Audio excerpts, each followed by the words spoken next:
அபு உமாமா என்கின்ற அன்சார் நபித்தோழர் பள்ளிவாசலில் ரொம்ப கவலையாக உட்காந்துருக்கிறாங்க. நபி ஸல்லல்லாஹு அலைஹி வஸல்லம் அவங்க பள்ளிக்கு வர்றாங்க, தோழரை பார்க்குறாங்க. தோழரே, என்ன தொழுகை இல்லாத நேரமாக இருக்குது, பள்ளிவாசலில் உட்காந்துருக்குறது, ரொம்ப கவலையாக இருக்கிறீங்களே. யார சொல்லலாம், கவலைகள் யார சொல்லலாம், கடன்கள் யார சொல்லலாம். நபி அவங்க சொன்னாங்க, நான் உங்களுக்கு சில கலிமாக்களை கற்றுத்தரவா, அதை நீங்கள் ஓதி வந்தால் அல்லாஹ் உங்களுடைய கடனையும் போக்குவான், கவலைகளையும் நீக்குவான். அவசியம் சொல்லித்தாருங்கள் யார சொல்லலாம்.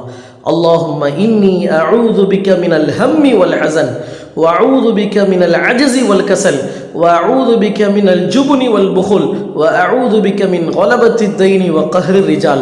காலையும் மாலையும் இதை ஓதி வந்தால் அல்லாஹ் உங்களுடைய கவலைகளையும் போக்குவான், கடனையும் நீக்குவான் என்றார்கள் நபி அவர்கள்.